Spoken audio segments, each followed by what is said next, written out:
Recording by Sargam studio Bodhgaya. आगे की कमी हालो तोरा में छौड़ी देखो पहुनावा छोड़ गे, आगे देखो पहुनावा छोड़ गे। आगे की कमी हालो तोरा में छौड़ी देखो पहुनावा छोड़ गे, आगे देखो पहुनावा छोड़ गे।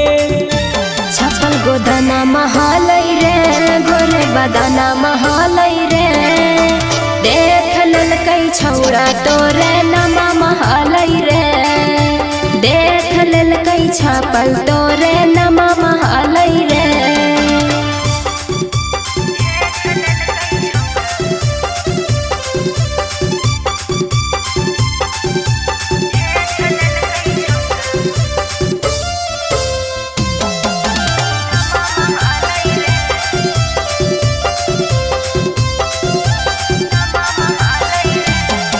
आगे कोई से ऊपर कोहल तोरा शुरुआत गे, भीतरे भीतरे का माहौलो हल्की खास गे। अरे प्यार से पहिले उतारा कहल नथिया, धीरे धीरे सब पूछल कई बतिया। आगे कोई से बिगड़ गेलौ छौड़ी तोरा कमावा गे, छौड़ी तोरा कमावा।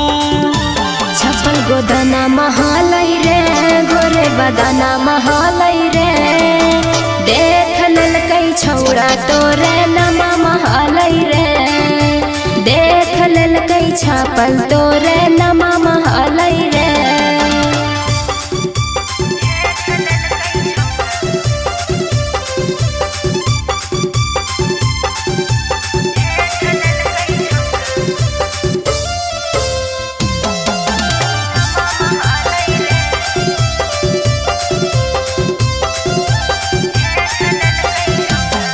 अग पूछा हालौ तब कर देते हल बहानावा, देते हल बताई और के करो के नमावा। अरे पहिला ही रतिया बिगड़ गेलौ बतिया, पूछे लगलौ हमारा खियाई क्या कसमवा।